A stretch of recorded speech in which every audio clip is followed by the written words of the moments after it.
वो आदमी उसकी शारीरिक जरूरतों को पूरा नहीं कर पाता तो कैथरीन को मजबूरन अपने नौकर के साथ संबंध बनाना पड़ता है। कहानी की शुरुआत में हम कैथरीन नाम की एक लड़की को देखते हैं जिसकी शादी अलेक्जेंडर नाम के एक आदमी से हो रही थी। अलेक्जेंडर एज में कैथरीन से बहुत बड़ा था, पर वो शहर के सबसे अमीर आदमी बोरिस का इकलौता बेटा था। अब क्योंकि कैथरीन बहुत गरीब थी, इसलिए उसने पैसों के लिए अलेक्जेंडर से शादी कर ली थी। फिर शादी की पहली रात को एना नाम की एक मेड कैथरीन को उसकी नाइट ड्रेस पहनाती है। वो कैथरीन से पूछती है कि क्या तुम नर्वस हो, तो कैथरीन कहती है कि नहीं, मैं ठीक हूँ। फिर थोड़ी देर बाद अलेक्जेंडर सुहागरात मनाने के लिए अपने कमरे में आता है। वो कैथरीन से कहता है कि अब से तुम इसी घर में रहोगी और कभी भी बाहर नहीं जाओगी। पर कैथरीन उसे कहती है कि मुझे बाहर घूमना पसंद है, उससे मुझे ताजी हवा मिलती है। अब इससे पहले कि वो आगे कुछ बोल पाती, अलेक्जेंडर उसे बोलता है कि अपने कपड़े उतारो। कैथरीन भी अपने कपड़े उतार देती है, लेकिन फिर अलेक्जेंडर उसे हाथ तक नहीं लगाता और थोड़ी देर बाद वो सो जाता है। अब अलेक्जेंडर ने उसे घर से बाहर निकलने से मना किया था, इसलिए कैथरीन को उस घर के अंदर ही बंद करके रखा जाता है। वहीं घर की सारी मेड्स कैथरीन का ख्याल रखती थी, पर कैथरीन के लिए वो घर किसी जेल से कम नहीं था। रात को कैथरीन एलेक्स के साथ ही सोती थी, पर एलेक्स उसे कभी भी हाथ नहीं लगाता था। वहीं बोरिस और एलेक्स की आपस में बिल्कुल नहीं बनती थी, इसलिए बोरिस कैथरीन को कहता है कि चाहे कुछ भी हो तुम एलेक्स को बच्चा मत देना। वो उसे ये भी कहता है कि जब तक तुम्हारा पति तुम्हारे पास ना आ जाए तब तक तुम मत सोना। दरअसल एलेक्स रात को बहुत लेट आता था, इसलिए बोरिस ने कैथरीन के कमरे में एक मेड रखी थी ताकि जब भी कैथरीन सोने की कोशिश करे तो वो मेड उसे जगा दे। फिर एक दिन ऐसे ही एलेक्स टल्ली होकर कैथरीन के कमरे में आता है और वो उसे फिर से उसके कपड़े उतारने को कहता है। कैथरीन भी उसकी बात मानकर अपने कपड़े उतार देती है, लेकिन तभी एलेक्स उसे दीवार की तरफ मुंह करने को बोलता है, जिसके बाद वो उसे कुछ देर तक घूरता है और फिर सो जाता है। फिर अगले दिन हम देखते हैं कि एलेक्स और बोरिस अपने अपने बिजनेस के काम के लिए शहर से बाहर चले जाते हैं। अब कैथरीन घर पर बिल्कुल अकेली थी और उसके साथ सिर्फ उसकी मेड एना थी। अब कैथरीन को कोई रोकने वाला भी नहीं था, इसलिए वो मौका देखकर घर से बाहर निकल जाती है और वहाँ ताजी हवा खाने लगती है। फिर एक दिन कैथरीन को नौकरों के कमरे से कुछ आवाजें सुनाई देती है, तो वो वहाँ जाकर चेक करती है। वहाँ पर वो देखती है कि कुछ आदमी मिलकर एना को परेशान कर रहे थे।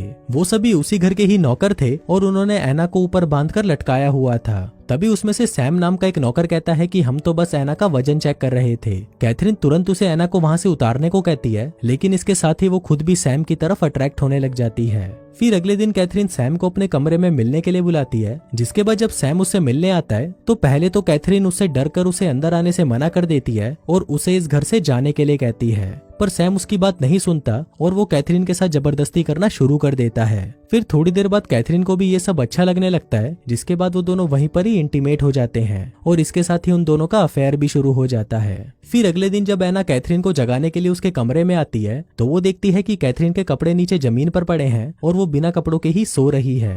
एना ये देखकर हैरान हो जाती है, क्योंकि आज से पहले कैथरीन ने ऐसा कभी नहीं किया था। अब एना ये बात चर्च के फादर को बता देती है और फिर अगले दिन फादर कैथरीन के घर पर आकर उसे वार्निंग देने की कोशिश करते हैं, पर कैथरीन वहाँ से उठकर चली जाती है। अब कैथरीन सैम से रोज मिलने लगती है और वो दोनों दिन रात सिर्फ इंटीमेट होते रहते हैं और ये सब वो दोनों एना के सामने ही करते थे। फिर एक दिन एना कैथरीन को बताती है कि बोरिस लौट आया है और वो भी खेतों में है, शायद वो शाम तक घर वापस आ जाएगा। फिर शाम को जब बोरिस घर पर आता है तो वो डिनर करते वक्त एना से उसकी फेवरेट शराब मांगता है, पर एना को पता चलता है कि बोरिस के जाने के बाद उसके पीछे से सारी शराब कैथरीन ने ही खत्म कर दी थी।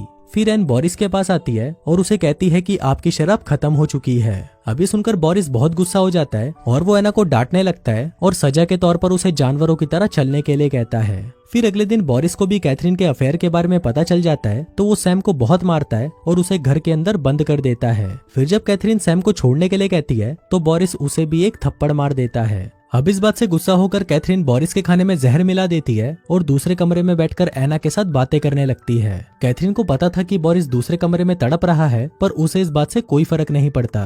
अब फाइनली बोरिस मर जाता है और कैथरीन ये बात उसके बेटे अलेक्जेंडर को खत लिखकर बता देती है, पर इसके जवाब में अलेक्जेंडर उसे कहता है कि वो बोरिस के फ्यूनरल पर नहीं आएगा, इसलिए उसके बिना ही कैथरीन अकेले ही बोरिस का फ्यूनरल कर देती है। पर वहाँ पर एना को बोरिस की मौत पर शक हो रहा था, इसलिए कैथरीन और सैम को डर था कि कहीं एना इस बारे में अलेक्जेंडर को ना बता दे। फिर एक रात जब कैथरीन और सैम सो रहे थे तो कैथरीन को बाहर से कुछ आवाज सुनाई देती है और अचानक उसकी नींद खुल जाती है। फिर वो खिड़की से बाहर देखती है तो उसे पता चलता है कि अलेक्जेंडर वापस लौट आया है। कैथरीन जल्दी से सैम को जगाती है और उसे पास वाले कमरे में छुपा देती है। फिर वो बेड पर बैठ जाती है और ऐसा दिखाती है कि वो अलेक्जेंडर का ही इंतजार कर रही थी। फिर जब अलेक्जेंडर कमरे में आता है तो वो उससे पूछता है कि तुम अभी भी जाग रही हो, जिस पर कैथरीन उसे कहती है कि मैंने घोड़ों की आवाज सुनी थी जिससे मेरी आंख खुल गई। तभी एलेक्जेंडर को बेड के पास एक बेल्ट गिरी हुई मिलती है, जिस पर कैथरीन उसे बोलती है कि मुझे ये बेल्ट खेतों में मिली थी, इसलिए मैंने इसे अपने पास रख लिया। इसके बाद कैथरीन एलेक्जेंडर के लिए चाय बनाकर लाती है, पर तभी एलेक्जेंडर उसे कहता है कि मुझे पता चल चुका है कि तुमने मेरे जाने के बाद क्या क्या गुल खिलाए हैं और तुम एक वैश्या बन चुकी हो।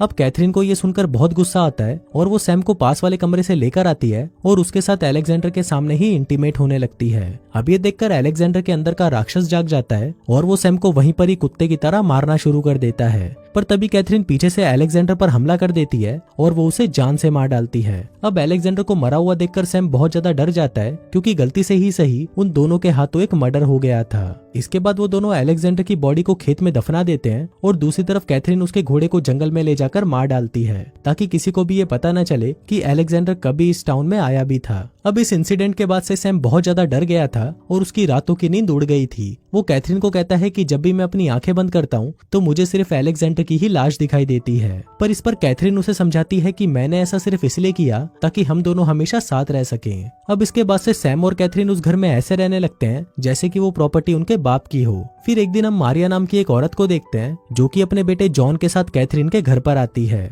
मारिया कैथरीन को बताती है कि जॉन एलेक्जेंडर का बेटा है। दरअसल मेरी बेटी और एलेक्जेंडर का अफेयर चल रहा था, पर जॉन के जन्म के बाद ही मेरी बेटी की डेथ हो गई। अब क्योंकि एलेक्जेंडर भी मर चुका है, इसलिए अब इस प्रॉपर्टी का मालिक मेरा जॉन ही बनेगा।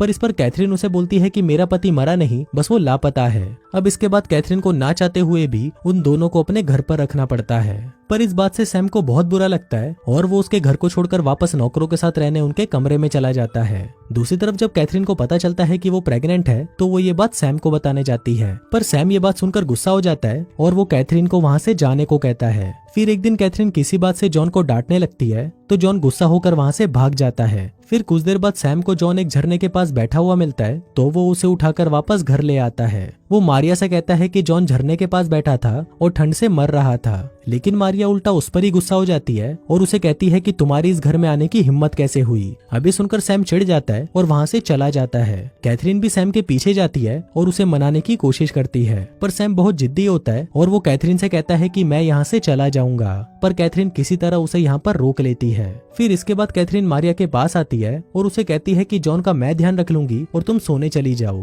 अब कैथरीन की बात मानकर मारिया भी वहाँ से चली जाती है, पर उसके जाते ही कैथरीन और सैम मिलकर जॉन को भी मार डालते हैं। अब इसके बाद हम सैम को देखते हैं जिसको बहुत पछतावा हो रहा था कि उसने जॉन को भी मार डाला, और वहीं कैथरीन सबको बताती है कि रात को तो मैं सो गई थी और मुझे पता नहीं कि जॉन की मौत कैसे हुई। अब सभी लोग मिलकर इस बारे में बात कर ही रहे थे कि तभी सैम वहाँ पर आता है और सभी को बता देता है कि मैंने और कैथरीन ने मिलकर उस लड़के को मार दिया। वो सबको ये भी बताता है कि कैथरीन ने ही एलेक्जेंडर और बोरिस को भी मारा है। पर तभी कैथरीन कहती है कि ये आदमी झूठ बोल रहा है और इसने और एना ने मिलकर सबकी हत्या की है। इसके बाद जब एना से इस बारे में पूछा जाता है तो एना चुप रहती है, जिससे सभी को यकीन हो जाता है कि इन दोनों ने ही सबकी हत्या की है। इसके बाद पुलिस उन दोनों को ले जाती है और कैथरीन वहीं पर ही उस प्रॉपर्टी की मालकिन बनकर रहने लगती है। और इसी के साथ ही ये कहानी यहीं खत्म हो जाती है।